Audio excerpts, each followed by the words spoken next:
गोवा के तारे ज़मीन पर चिल्ड्रंस फेस्टिवल में यहाँ आर्ट गैलरी देख सकते हैं। यहाँ बच्चों ने अपने आर्ट के ज़रिए इस्लाम के पैगाम को देने की कोशिश की है। आइए जानते हैं यहाँ क्या ख़ास है।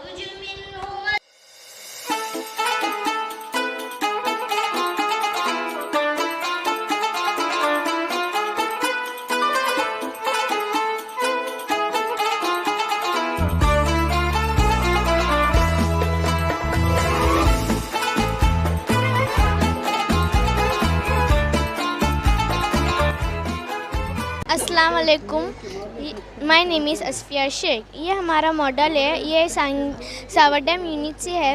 ये मॉडल का नाम वाटर साइकिल है। ये अल्लाह सुब्हान ताला ने मेंशन किया था कि बहुत सारे जगहों में पानी है, जैसे कि ओशंस में, सी में, रिवर्स में और बहुत सारे जगहों में। जब सूरज की रोशनी जब पानी में पड़ती है तो पानी गर्म होता है, गर्म होकर एवोपरेट होता है, एवोपरेट होकर बादल बनते हैं। बादल अलग अलग दिशाओं में जाते हैं, जाकर एक बड़ा बादल बनता है। माउंटेन भी इम्पोर्टेंट रोल प्ले करते हैं। जब बादल बड़ा बनता है तो तभी बारिश या स्नोफॉल होता है। माउंटेन्स भी बारिश होती है ना, तब रन ऑफ करने में ही काम आता है। जब बारिश अंडरग्राउंड जाता है और ऐसे वेल्स में सब स्टोर होता है और स्टोन्स में भी स्टोर होता है, और बचा हुआ पानी ओशंस में, रिवर्स में इनके साथ मिल जाता है, और ऐसे ही प्रोसेस रिपीट होते रहता है। जज़ाकल्लाहु खैर। अस्सलाम वालेकुम। तो हम लोग मापसा यूनिट से है। हम लोग का मॉडल का थीम है fresh and salt water barrier. तो ये फ्रेश वाटर है और ये सॉल्ट वाटर है। ये दोनों कभी मिक्स नहीं होते, क्योंकि अल्लाह ने इनको कमांड दिया है मिक्स नहीं होने के लिए। और अगर ये मिक्स होते तो आज हम लोग को पीने के लिए साफ़ पानी नहीं रहता, पानी रहता, लेकिन हम लोग को ये जो सॉल्ट वाटर है इसको प्यूरीफाई करके पीना पड़ता था।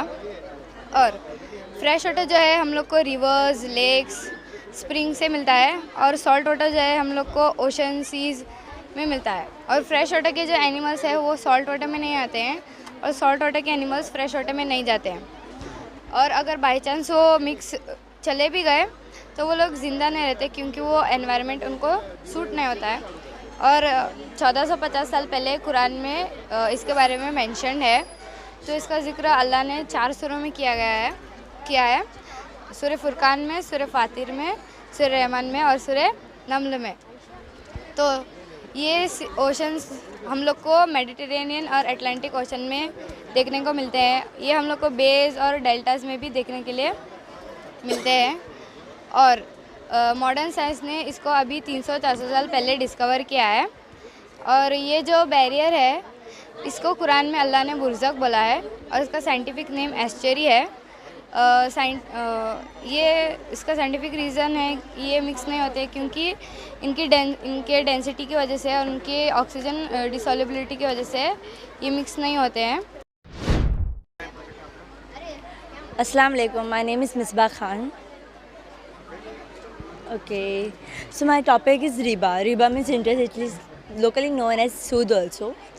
So, why do we take interest for cars, jewelries, education, buildings, and for more etc. things? I'll give an example. अगर एक अमीर इंसान जब गरीब को लोन देता है, he tells them to give interest also. तो अमीर एक्स्ट्रा पैसों की वजह से अमीर होते ही जाता है, और गरीब कम पैसों की वजह से गरीब होते ही जाता है।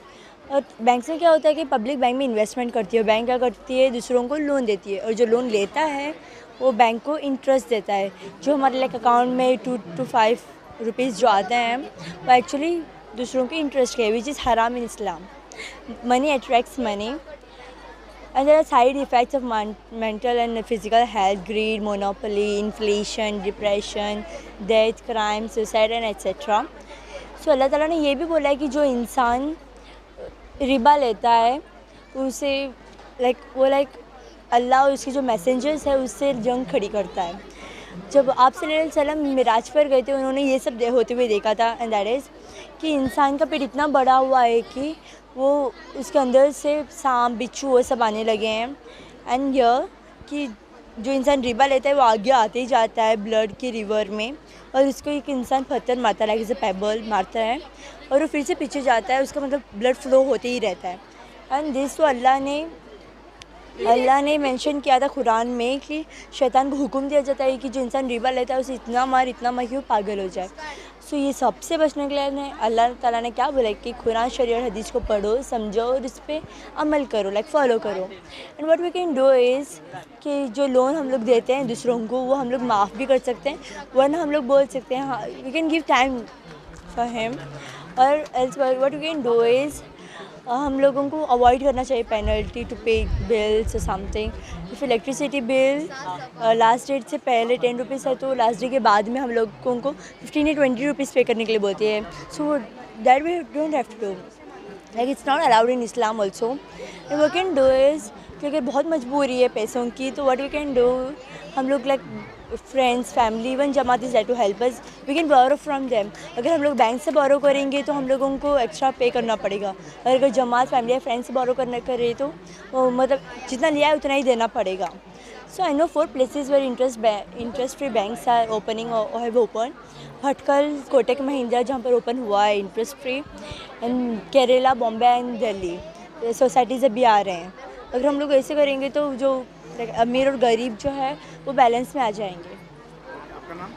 I am Misbah Khan. अस्सलाम वालेकुम, मेरा नाम आमना खान है और हम लोग सावरडे यूनिट से है। तो ये टॉपिक्स लुकमान अलैहिस्सलाम की नसीहत के बारे में। तो लुकमान अलैहिस्सलाम एक बहुत ही हिकमत वाले इंसान थे और कुरान में अल्लाह सुब्हानहू ताला ने उन नसीहत के बारे में जिक्र किया है जो लुकमान अलैहिस्सलाम ने अपने बेटे को दी थी। सूरह लुकमान की आयत नंबर 13 से लेकर आयत नंबर 19 तक इस पॉपअप बुक में हम उन नसीहत को देखेंगे। तो पहली नसीहत ये है कि एक ही अल्लाह की इबादत करो और शिर्क से बचो। दूसरी नसीहत कि अपने माँ बाप की फरमाबरदारी करो। तीसरी नसीहत कि अल्लाह सब जानता है, अगर कोई भी अमल एक राही की दानी तक भी हो और बहुत बड़े ढेर में छुपा भी हो तो अल्लाह उसे देख सकता है। चौथी नसीहत नमाज को पाबंदी से अदा करो। पांचवी नसीहत अच्छाई करो और बुराई से बचो। छठवीं नसीहत हमेशा सब्र रखो क्योंकि सब्र रखने वाला काम बहुत ही हिम्मत वाला काम कहा जाता है। सातवीं नसीहत हमेशा आजिज़ी से रहो और अपनी आवाज़ नीचे रखो। और आठवीं नसीहत है कि गुरूर और घमंड ना करो और अपने बारे में बड़ा चढ़ाकर ना बोलो। जज़ाकल्लाहु खैर। क्या नाम है आपका? कितने दिन लगे इसे बनाने में? 2 वीक्स। किसने बनाया है? हमारे टीचर और हमारे बच्चों ने मिलकर। कौन सी स्कूल है आपकी? हम लोग सावरडे यूनिट से आए हैं। नाम आपका? आमना खान। आप सबको पता ही है कि ये ज़िंदगी अल्लाह की तरफ से बहुत बड़ा तोहफ़ा है और एक न एक दिन ये ज़िंदगी ख़त्म होगी और हमारी ज़िंदगी में जो किए गए अच्छे और बुरे आमाल के मुताबिक या तोहफ़ा मिलेगा या फिर सज़ा। तोहफ़ा के तौर पर जन्नत मिलेगी, सज़ा के तौर पर जहन्नम, जहाँ किसी जाना पसंद नहीं है। तो इसमें से 3 आजमाइश है जो कुरान में ज़िक्र किया है। पहला दौलत, दूसरा सेहत, तीसरा बच्चे। तो अल्लाह ताला ने इन्हें औलाद नहीं दी, लेकिन इन्हें अल्लाह से मांगने के बजाय डॉक्टरों से मांग रहे। डॉक्टर किधर से ला के देगा? और ये इनके पास दौलत नहीं है लेकिन ये हर वक्त रोते रहते हैं, हमारे पास ऐसा क्यों गरीबी आई, ऐसा ही क्यों हुआ, हमें ही क्यों। लेकिन ये अपने आप को खुश नसीब नहीं समझते क्योंकि अल्लाह अपने बंदों को, उन्हीं बंदों को चेक करता है जिसे वो बहुत करीब ही रखता है अपने से। और ये अल्लाह ने इन्हें सेहत नहीं दी लेकिन ये है ना अल्लाह का शुक्र अदा नहीं करते। ये अल्लाह ने इन्हें औलाद नहीं दी लेकिन ये सिर्फ अल्लाह से ही मांगते हैं, दूसरों से नहीं। इन्हें दौलत नहीं दी लेकिन ये कुरान पढ़ते, अल्लाह का शुक्र अदा करते। अल्लाह ने इन्हें सेहत नहीं दी जो कि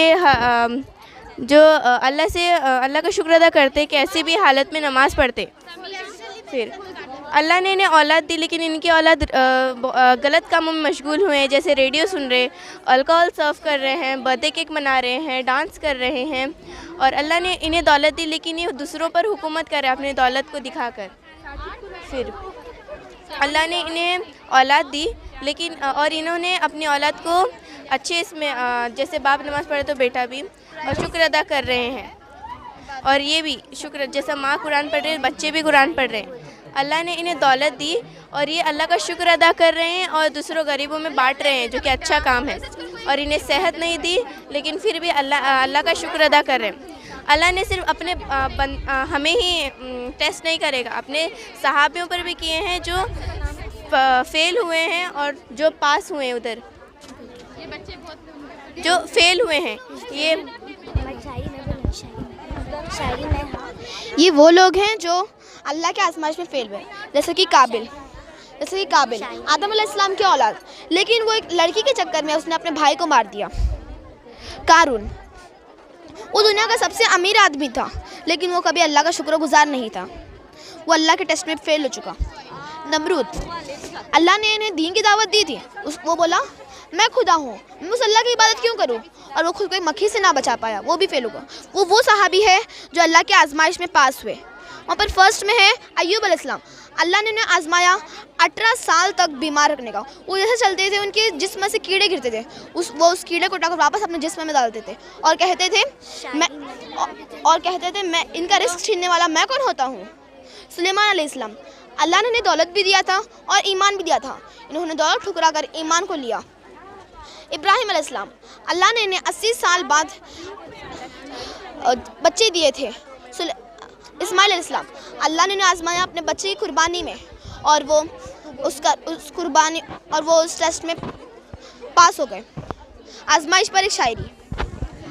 धूप की तपिश तुमको सताएगी, तेज़ धूप की तपिश तुमको सताएगी, प्यास की आजमाइश तुझको आजमाएगी, मोमिन तो हर हाल में सब्र रखना, ये आजमाइश तुझे जन्नत तक ले जाएगी। अगर आपको इस टेस्ट में पास होना है तो आपको कुरान पढ़ना है, एक अल्लाह की इबादत करना है, किसी और को शरीक नहीं करना है, हदीस पढ़ना है, कुरान पढ़ना है। रुकैया शेख, रुशदा, तस्मिया लड़की, और हमें अल्लाह पर, अल्लाह की किताबों पर, अल्लाह के प्रॉफिट्स पर, अल्लाह के फरिश्तों पर और डे ऑफ जजमेंट पे हमें पूरा ट्रस्ट रखता है। अगर हम इस पर अमल करेंगे तो इंशाल्लाह जन्नत में जाएंगे। जज़ाकल्लाह। अल्लाह ताला करेंगे हम सबको जन्नत अता फरमाए। शुक्रिया इंशाल्लाह। अनम यासीन। अस्सलाम वालेकुम। हमारा टॉपिक है deception of life versus reality. मतलब जो हम देखते हैं वो हकीकत नहीं होती, हकीकत कुछ और ही होती है। उसे एक्सप्लेन करने के लिए हम लोगों ने सामने 2 औरतें रखे हैं, ऑलराइट, और जो ये आगे करते जाएंगे ये उनके लाइफ एक्शंस रहेंगे, और ये life actions are inspired by today's generation. आजकल के सिनारियो, आजकल के हालात कैसे, उसके ऊपर। सो स्टार्टिंग में we have shown 2 women and उनके साइड में हम लोगों ने शैतान को दिखाया है, ऑलराइट। तो शैतान दोनों को भड़का रहा है कि इसको कह रहा है, दोनों को बोल रहा है कि लाइफ इज़ जस्ट वंस और आपको खुल के जीना चाहिए अपने टर्म्स पे। और ये जो है ये उनके बात में आती है और वो जो है वो नहीं आती, क्योंकि उनको पता है कि ज़िंदगी 2 बार होती है, 1 बार नहीं, और हमें खुदा से मिलना है and we have to be answerable to God, alright. So the next scene is where दोनों जन रूम में है, दोनों टीवी देख रहे हैं। जब नमाज का टाइम होता है तो शैतान इनको कहते हैं कि नमाज के लिए बहुत टाइम है, अब सबसे पहले जाके ये सीरियल कंप्लीट करो, ये पिक्चर कंप्लीट करो। ये शैतान के बातों में आती है, वो शैतान के बातों में नहीं आती। वो कहती है कि मैं सबसे पहला मैं नमाज ही पढ़ूंगी। हम देख सकते हैं कि कैसे शैतान दोनों को भड़का रहे हैं। ऐसे नहीं कि इनके पास इनका ईमान सख्त है तो इनको नहीं भड़काएगा, इनका ईमान कमज़ोर है तो इनको नहीं भड़काएगा। शैतान हम सबको भड़काएगा। क्योंकि शैतान ने अल्लाह से वादा किया है कि जब तक मैं रहूँगा और जब तक जो रूह हमारे बॉडी में है तब तक शैतान हमको भड़काते जाएगा क़यामत के दिन तक। Next scenario is college. हम लोग फ्रेंड्स के साथ फ़िट होने के चक्कर में, फ्रेंड ग्रुप में फ़िट होने के चक्कर में जो फ्रेंड्स करते हैं हम वो करते हैं। यहाँ पे वो अपने कपड़े पहनने का तरीका बदल रही है ताकि she is accepted in her group, okay. And शैतान is saying, oh my God you look amazing. Surely she does, but as a Muslim women you are not allowed to do so because you are suppose to be covering your self, okay. तो यहाँ पे वो हिजाब पहन रहे हैं और उनके फ्रेंड्स उनको बोल रहे हैं ये क्या पहन रहे, it's so old fashioned, it is so it's so hot, so you change the way what you wear. तो वो कहती है कि नहीं, आई एम डूइंग दिस अल्लाह को प्लीज़ करने के लिए, और जहन्नुम में जलने से अच्छा मैं यहाँ पे थोड़ी गर्मी बर्दाश्त कर सकूँ। नेक्स्ट सिनारियो, यह इनके पास बहुत सारा पैसा है, बहुत सारा माल है, okay, but when she has to give charity वो नहीं देते। क्योंकि शैतान says if you give charity तुम्हारा खुद का जो माल है, जो पैसा है वो कम हो जाएगा, ओके। यहाँ पे इनके पास बहुत कम है लेकिन फिर भी वो दे रहे बिकॉज शी नोज ज़कात इज़ फर्ज on her and she has to do it. Next scenario, both of them are using phones, both of them are Insta, Facebook, YouTube, everything. but here she's spending a lot of time on it. The whole day she's on it in order to gain followers, you know, views and all of that. But here she knows, इनको पता है कि time बहुत important है और वो ये बस informational, knowledgeable चीज़ें share कर रहे हैं. Next scenario is where we are trying to show कि जब आप ग्रुप में रहते हो तो इट्स डिफ़िकल्ट फॉर शैतान टू डिसीव यू, लेकिन जब आप अकेले होते हो तो शैतान को आपको भड़काने में बहुत आसानी होगी. For example, if you are holding a stick you can break the stick very easily, but if you are holding a bundle of stick it becomes very difficult. So likewise जब आप अकेले रहते हो खाली दिमाग शैतान का घर होता है. सो सेम थिंग यहाँ पे जब आप ऑर्गेनाइजेशन के साथ जुड़े रहोगे, for example girls Islamic organisation, so your character, your mentality will remain strong. Next is आजकल we say that it's 21st century, 21वीं सेंचुरी है, मैं 18 साल की हो गई, 21 साल की हो गई, मैं माँ बाप की बात नहीं मानूंगी, मुझे खुद का कमरा चाहिए, प्राइवेसी चाहिए. But here she knows that parents का इम्पोर्टेंस क्या है. She spending time with her parents because she knows after अल्लाह it's parents that she is responsible to. So when जब हम ये सब करेंगे तो हमें जन्नत मिलेगी इंशाल्लाह.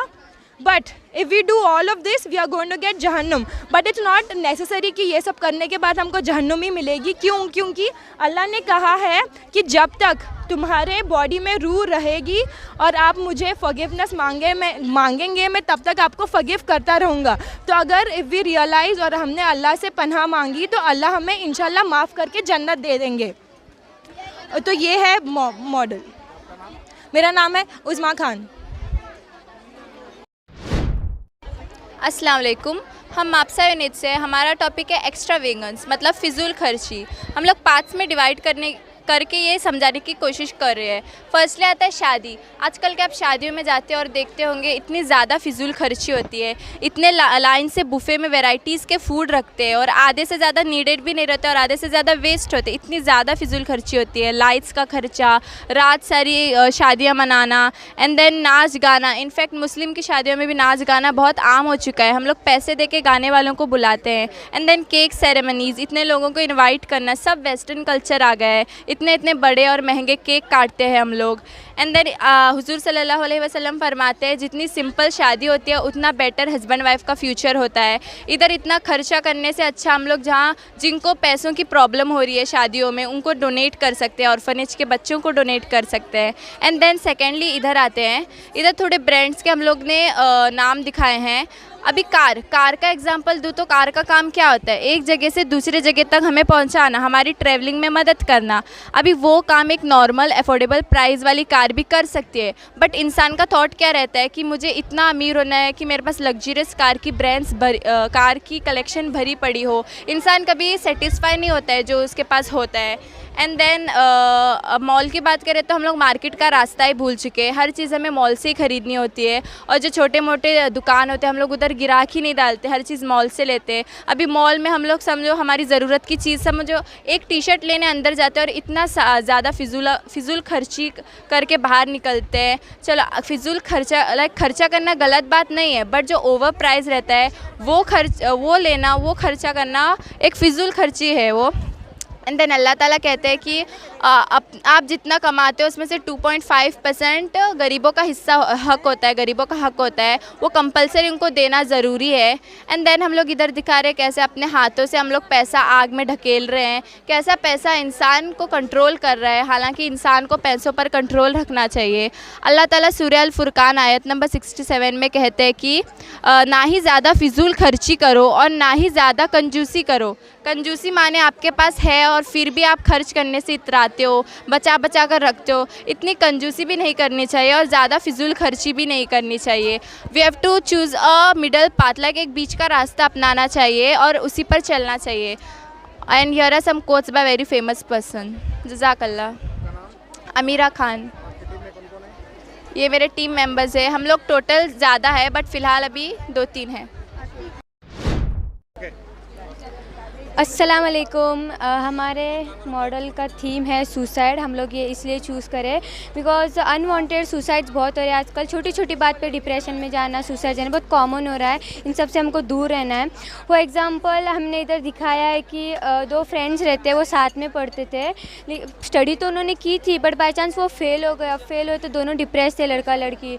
लड़के के फैमिली में मतलब बॉन्डिंग अच्छी नहीं थी, मारना झगड़ना ऐसा होता था। जब बच्चे ने बोला घर पे कि मैं फ़ेल हो गया हूँ तो बस बच्चे को उधर मारा, किसी ने सपोर्ट तो कुछ किया नहीं। तो बच्चे को अब पता नहीं था कि वो फेल तो हुआ है लेकिन उसको आगे करना क्या है। तो बच्चा डिप्रेशन में था ही, स्टडी प्रेशर भी था, तो वो सुसाइड करता है। एंड लाइक सेकेंड लड़की भी डिप्रेशन में थी लेकिन उसकी फैमिली बॉन्डिंग अच्छी थी। तो लड़की को एडवाइस दिया घर वालों ने कि तू नमाज़ पढ़, अल्लाह पे यकीन रख। और जो सुसाइड करता है उसकी परमानेंट प्लेस है कि वो जहन्नम में, उधर पीछे ग्रेव है, तो उसकी परमानेंट मतलब कि अजाब उसका ऐसा है, सांप बिच्छू सब रहेंगे जब वो सुसाइड करता है। और जो नेचुरली मरता है तो जो नेचुरली मरता है अगर उसने कुछ अच्छा करेंगे तो जन्नत में जाएगा, अगर उसने कुछ बुरा किया होगा तो जहन्नम में जाएगा। लेकिन जो नेचुरली मरता है, अगर जो नेचुरली मरता है उसने दुनिया में जितना कुछ गुनाह किया होगा वो अपना उसका अजाब भुगतेगा जहन्नम में, फिर उसके चांसेस है कि वो जन्नत में भी जाएगा। लेकिन जो सुसाइड से मरता है उसकी परमानेंट प्लेस है कि वो जहन्नम में ही जाएगा। और जो सुसाइड करती है उसके फैमिली पे बहुत गहरा असर पड़ता है। जैसे लोग आके बोलते हैं कि क्या सिखाया था, यही सिखाया था अपने बच्चों को। और परवरिश पे सवाल भी उठाते हैं, लेकिन जब लोग परवरिश पे सवाल उठाते हैं माँ बाप को बहुत दुख होता है कि हमने इतनी अच्छी परवरिश दी थी लेकिन बच्चा कैसा निकला है। और लोगों को एक टॉपिक मिल जाता है सुसाइड में, मतलब सोसाइटी में बात करने के लिए कि बच्चे ने ऐसे किया। और नेचुरली फैमिली मतलब लोग आते हैं बोलते हैं हाँ आपका बच्चा अच्छा था, उसको अल्लाह जन्नत में जगह दे, और लोग साथ रहते हैं। लेकिन सुसाइड केस में लोग साथ नहीं देते हैं, अपोजिट रहते हैं। और जैसे जैसे भूलने को ट्राई करते, रिकवर करते, वैसे लोग आके उनको और बोलते कि अरे तेरे बच्चे ने सुसाइड किया, इतना बुज़दिल था तेरा बच्चा। और इन सब चीज़ों से दूर रहने की तरफ बहुत सारे ऑप्शंस है। फर्स्ट एंड मोस्ट इम्पॉर्टेंट है, मतलब बहुत सारी ऑप्शंस है, वो आपको अब्दुल हादी बताएगा। अस्सलाम वालेकुम वरहमतुल्लाहि वबरकातुहू। तो आपको सुसाइड से कैसा बचना है? हर रोज़ नमाज, कुरान और हदीस। कुरान वैसे नहीं जैसे पढ़ के रख दिए, उसके मायने के साथ पढ़ना है और उसके ऊपर अमल रखना है। सेकेंड है काउंसलिंग, काउंसलर्स के साथ बात करके जो सुसाइड कर रहा है उसका जहन बदल सकते हैं। और जो थर्ड है अच्छे दोस्त, जैसे एग्जाम्पल के लिए मान लो कि एक दोस्त से सुसाइड करने जा रहा है और उसके दोस्त बोले करके तू सुसाइड कर ले, तेरे लिए दुनिया अच्छी नहीं है, वैसे दोस्त नहीं चाहिए। दोस्त चाहिए करके बोले कि तू सब्र रख, जो तेरे को चाहिए वो अल्लाह देगा।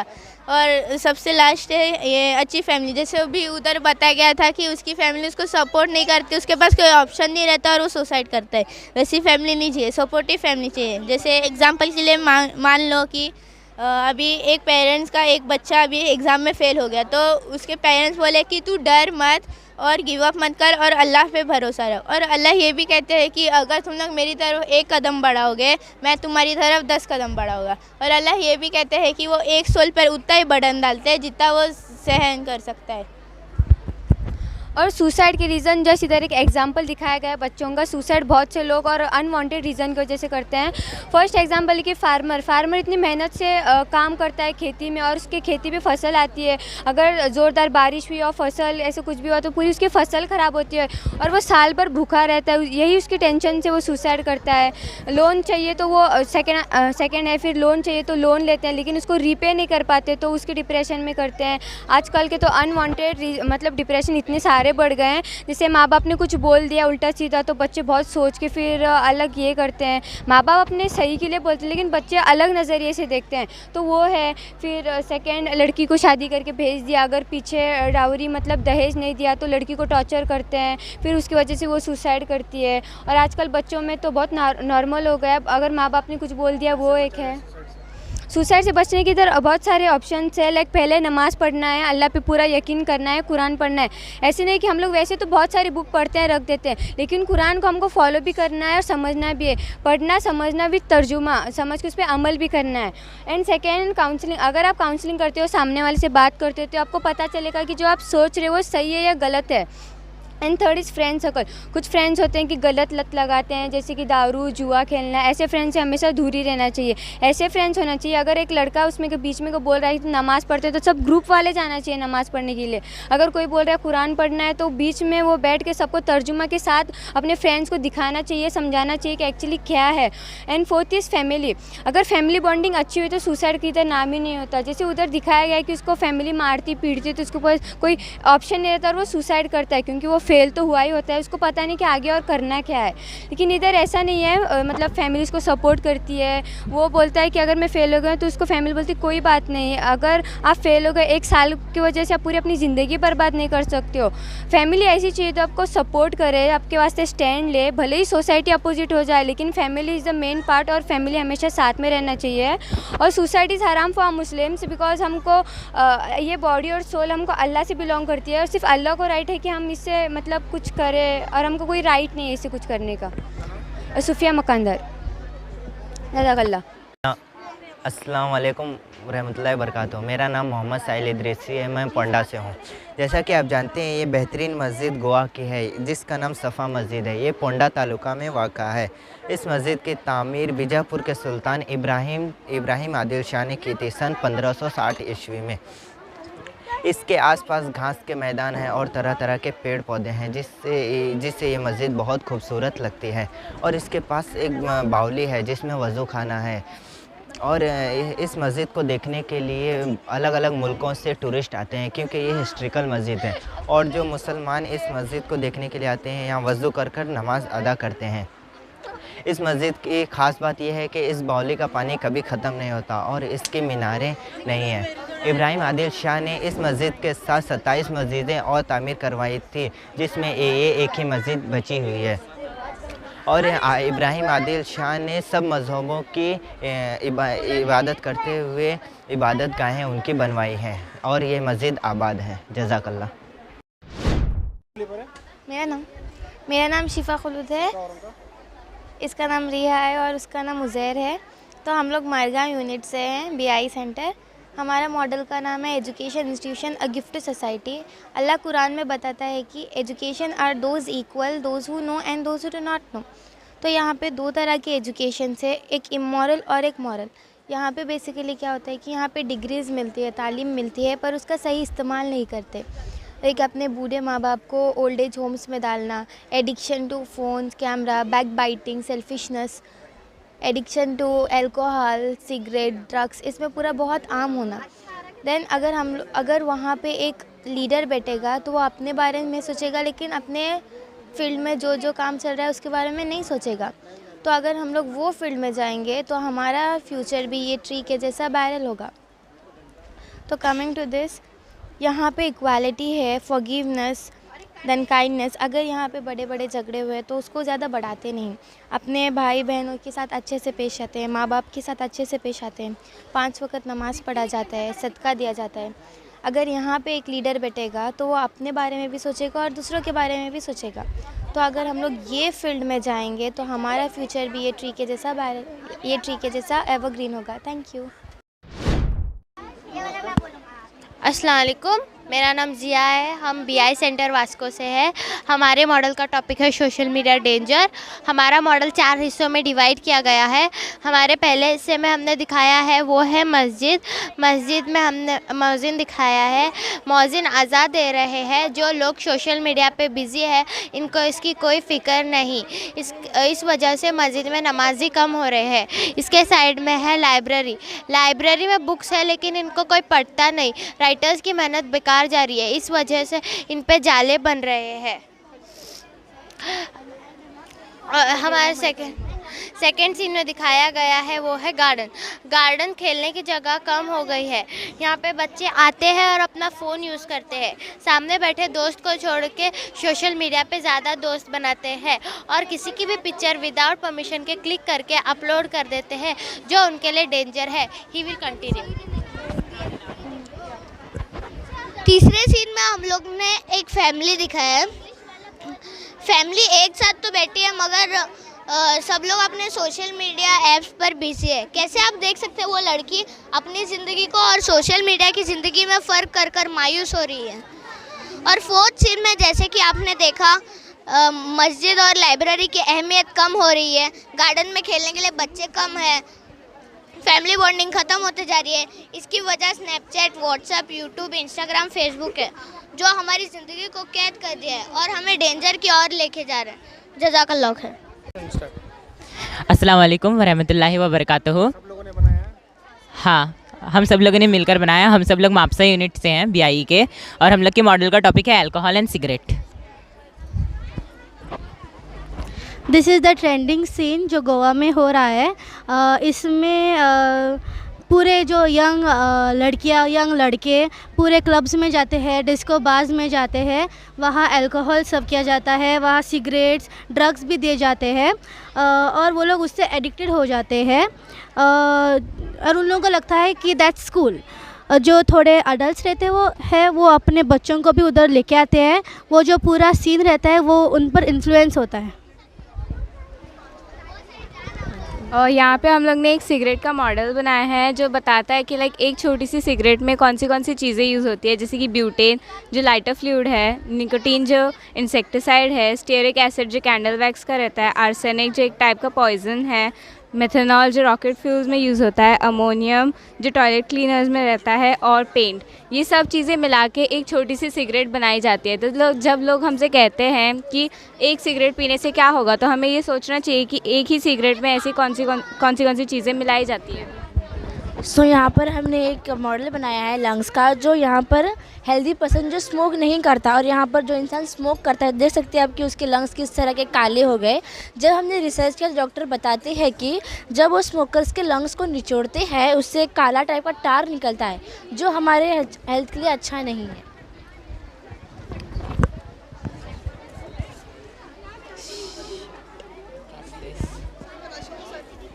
और इस वाले सेक्शन में हम लोग ने पोस्टर्स के ज़रिए ये पोर्ट्रे किया है कि अल्कोहल का हम लोग के ऊपर कैसे बुरा असर पड़ता है। जैसे कि जब बच्चे एक बार स्मोक करना या फिर एक बार अल्कोहल पीना स्टार्ट करते हैं, फिर वो लोग अपने उससे एडिक्ट हो जाते हैं, अपना एम्बिशन, अपना करियर जो है वो सब भूल जाते हैं और सिर्फ इसमें ही खो जाते हैं। अपने आखिरत के साथ साथ अपनी दुनिया भी बर्बाद कर लेते हैं। ड्रिंक एंड ड्राइव की वजह से एक्सीडेंट केसेस बढ़ जाते हैं।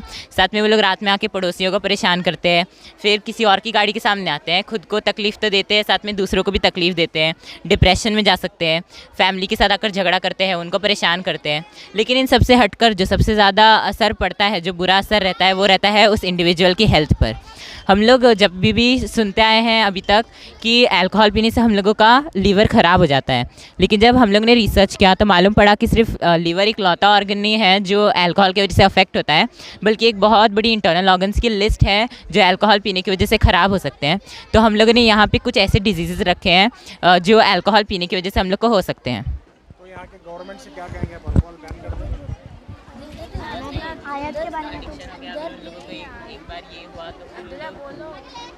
अरे डायरेक्ट एकदम जल्दी से ये किया तो फिर लोगों को ये हो सकती है प्रॉब्लम। अल्लाह ताला ने कुरान में फर्स्ट आयत दे दी थी कि ये जो है बहुत बुरी चीज़ है। क्या So, गवर्नमेंट को चाहिए कि अल्कोहल बैन कर दें? अगर हम लोग ऐसा करेंगे तो फिर जो लोग ऑलरेडी इससे एडिक्टेड हैं उन लोगों के ऊपर बहुत ज़्यादा मेडिकल प्रॉब्लम्स इन लोगों को आ सकती हैं। जैसे कि अल्लाह ताला ने कुरान में ऐसे स्टार्ट किया था, भेजा था अल्लाह ताला ने फर्स्ट आयत कि उसमें अल्लाह ताला ने बोला था कि ये जो बहुत बुरी चीज़ है इससे दूर रहो, और बोला कि जब तुम लोग शराब पी के नशे में हो तो फिर नमाज़ मत पढ़ो क्योंकि उसमें तुम लोग कुछ भी बकते हो। फिर अल्लाह ताला ने बोला कि ये शराब के ज़रिए शैतान तुम लोग को भटकाने की कोशिश कर रहा है। धीरे धीरे अल्लाह ताला ने उसको बैन करना मतलब शुरू किया है। तो अल्लाह ताला ने जैसे इसको ग्रेजुअल चेंज लेकर आए हैं, वैसे हम लोगों को भी ऐसा कुछ करना चाहिए जो हम लोग ग्रेजुअली उन लोगों की आदत को छुड़ा सकें, जो कि काउंसलिंग के ज़रिए हम लोगों को पॉसिबल है। और भी बहुत सारे रीज़न्स हैं जो हम लोग डॉक्टर्स से जान सकते हैं। और यहाँ पे कुछ हमने हदीसें और आयतें कुरान से लिखी हैं। हमने एक आयत लिखी है जैसे कि प्रॉफिट मोहम्मद सल्लल्लाहु अलैहि वसल्लम ने कहा है कि and do not drink alcohol और wine because it is the key to all evil. इसका मतलब है कि अल्कोहल सब गंदी चीज़ों का की माँ होती है और उसकी चाबी होती है। बोल Abu Darda narrated that the Prophet Muhammad sallallahu alaihi wasallam said, "No one who is addicted to alcohol will enter paradise." Meaning, Mohammad सल्लल्लाहु अलैहि वसल्लम ने फरमाया है, जिसको भी अल्कोहल की लत लगेगी वो जन्नत में कभी भी दाखिल नहीं होगा। अऊज़ु बिल्लाहि मिनश शैतानिर रजीम, बिस्मिल्लाहिर रहमानिर रहीम। यसअलूनका अनिल खम्रि वल मैसिर कुल फीहिमा इस्मुन कबीरुन व मनाफिउ लिन्नास व इस्मुहुमा अकबरु मिन नफ़इहिमा व यसअलूनका माज़ा युनफ़िकून कुलिल अफ़्व व यसअलूनका माज़ा युनफ़िकून व कज़ालिका युबय्यिनुल्लाहु लअल्लकुम ततफ़क्करून।